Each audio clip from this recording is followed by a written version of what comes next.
This teacher said he has a thing he does whenever he loses control of his class. He grabs a stapler and says, "Anyone want to put a staple in my hand? The physical pain would be nothing compared to how I feel right now, when all I want to do is help you guys reach your full potential, but you don't care." Somebody then usually doubts his seriousness and says, "Yeah, I'll put a staple in your hand." That's when he walks up to their desk, puts the stapler down, and puts his hand down and says, "Do it." The students usually give a nervous giggle and they pretend to do it, but they never do. Well, one day he did this little stunt again, and a student was like, "Yes, mister, I'll put a staple in your hand." He brings a stapler over, puts his hand down, and the student actually staples his hand. He didn't freak out or anything. He calmly looked at his hand, asked, "Did that really happen?" Pulled the staple out while blood trickled down, and he said, "Are we done? Can I go back to teaching now?" All the students were completely shocked. The kid that did it felt so bad that he stapled his own hand at the end of class. The dumbest rules parents had their kids follow. When this girl was in high school, her parents had this very strict rule. "All right, love you guys, I'm going to my friend's house." "Okay, don't forget the rules."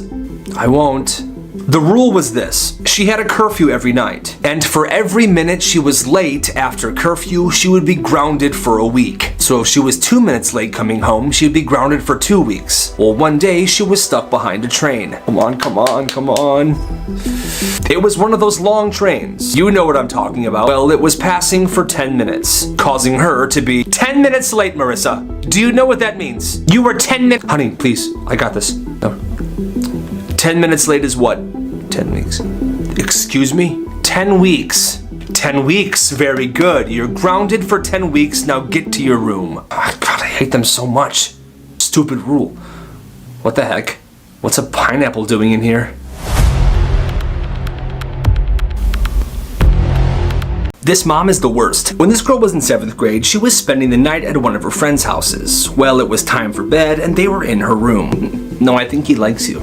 "Yeah, right." Her friend's mom then comes in to say goodnight. "All right, girls, time for bed. Lights off." The mom then closes the door and then deadbolts it from the outside so the two girls couldn't sneak out. Well, a few hours later, this girl woke up and she had to pee. She tried to leave the room and... Come on. Kayla. What? The stupid lock. I have to pee and I can't leave the room. Can you hold it in? No, I'm gonna pee my pants. Fine. Her friend then grabbed a wire clothes hanger from her closet, and they managed to unlock the door from the outside. Of course, the mom heard that. Finally. "What do you think you're doing, huh? Huh? There's a lock there for a reason. I just had to pee so bad. I don't care. Get out of my house right now." "Mom, please." "Shut up." "But Miss Stevens, I live 20 minutes away. My parents were sleeping." "You can walk." People who were legends in their high school. There was this one teacher at this one high school that never let anybody use the bathroom, no matter how many times they asked. There was this one girl in class who hated this teacher, and the teacher hated her. Every day, she would always ask if she could use the bathroom, and the teacher said no. Well, on the last day of school, this girl was in this teacher's class. She asked the teacher twice if she could use the bathroom, and the teacher said no. This is what happened when she asked for the third time.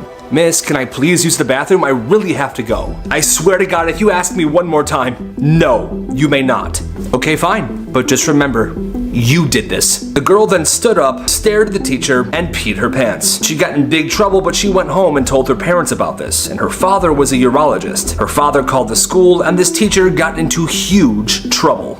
When he was 10, his grandpa asked him, "What do you want for your birthday?" And he says, "A brick." "A brick? Why?" "Because my parents still have this super old TV. If I throw a brick at the TV, we'll have to get a new one." "Oh, I'm just kidding. Maybe just some Pokemon cards or something." The grandpa just smiles and nods. A couple months later, this kid's birthday comes around, and there's a beautifully wrapped present on the table. Heavy, perfect corners. The kid opens it.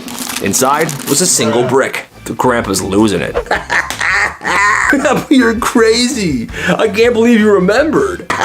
And the grandpa leans in and says real quiet to him, "Wait till your mom's in the kitchen and then waste the TV." So the kid's mom goes into the kitchen to grab the cake. The kid takes the brick, smashes it in the TV. The TV is destroyed. "What happened here? Now we gotta get a new TV." Yes. The grandpa took the blame for throwing the brick at the TV. "I don't know why I did that." Then the kid says, "It's okay, Mom. Please don't be mad at Grandpa. I'll help you pick out the new TV. Okay, fine, you're right. It's okay, Pops. You'll be okay. Just sit down and relax. I'll clean this up. The mom then leaves to grab the broom. Nice work, kid. I love you, Grandpa. What a nice story. When this dude was a kid, his mom made him memorize this phone number. Not hers, not his dad's, just the emergency number. He asked her once, whose number is this? If something bad ever happens and I'm not here, call this phone number. That was it. No explanation. So every week he would test himself. He would mouth the number silently in the mirror. He would write it over and over again in notebooks. It became this quiet obsession of his. Like he couldn't stop thinking that one day he was gonna have to remember this number. Well, years passed. He never called it until one day in college. It just hit him. Yo,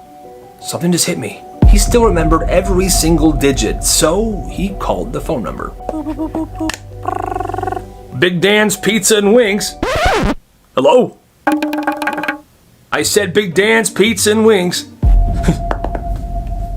It was a pizza place. So he called his mom. He told her that he finally called that one phone number, and all she had to say was, "Oh, that place is still open. We loved their salad." Like, what does that even mean? The dumbest rules parents made their kids follow. When this person was growing up, his parents wouldn't allow him to use public restrooms at all. Even on trips to Disney World, if he had to go to the bathroom, they had to go all the way back to the hotel, which is bogus. When he was in elementary and middle school, at the start of every year, his parents would call the teachers and told them to let them know if their son ever used the public bathroom. If he was caught using the public bathroom at school, his parents would punish him when he got home. Growing up, there was no place he could safely use the bathroom other than his home without getting in trouble. When he got to high school, the parents tried the same thing. They called the teachers and said, "Let us know if he ever uses the public restroom." The teachers in high school thought that was weird, and they never followed through. So he got away with using the bathrooms in high school. But it wasn't until college, where this kid was finally allowed to use any public bathroom he wanted without fear of being punished by his crazy parents. This Jesus statue began leaking water, and people thought it was a miracle, but it definitely wasn't. In 2012, when water began trickling down this Jesus Christ statue at a church in India, everybody thought it was a miracle. Hundreds and hundreds of people were gathering there every day to collect some of this water. People were even drinking it because they thought it could cure diseases. But this man right here was not buying it at all. His name is Sanal Idamaruku, and he wanted to see it for himself. So he traveled to the statue and he did some investigating. He went to a building nearby, and that's where he found drain pipes that were severely clogged. Turns out the water that was trickling down the statue was coming from a broken sewage pipe on the other side of the wall. So the water these people were collecting and drinking was sewage water. Sanal then shared this information with everybody, but the people did not want to believe it. Instead, Sanal received hundreds of death threats, and the Catholic Church sentenced him to prison.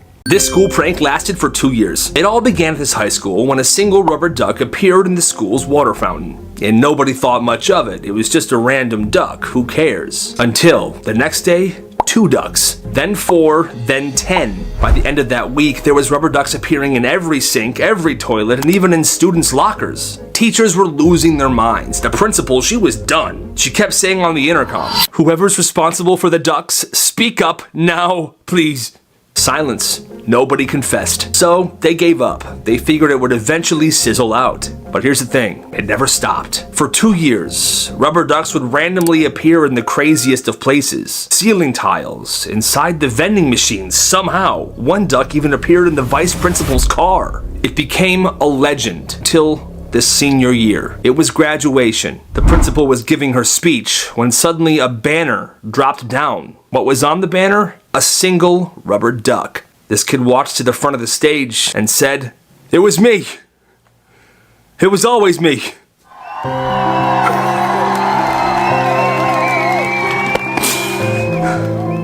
When this kid was in 3rd grade, his school had fake money that they would give out to students who behaved well. Every morning, right before school started, there would be this convenience store type thing set up for students who had this fake money to buy stuff like school supplies, candy, snacks. Well, anyway, during spring break, this kid and his family went to the beach. And every day, this kid would walk the beach and grab every single seashell he could find. He put them all in a bag and took them home with him when spring break was over. He took these seashells to school and told all of his classmates that these shells were from a fantasy island and that they were magical. Kids actually believed him. Everyone started asking him for the seashells. He said, "You can have some seashells, but you have to give me all of your fake money." And kids did it. So every morning he was buying stuff from the convenience store, and the teacher was getting a bit suspicious. "Hey man, how are you always able to buy so much stuff? You must have amazing grades." "Anyway, here's your candy bar."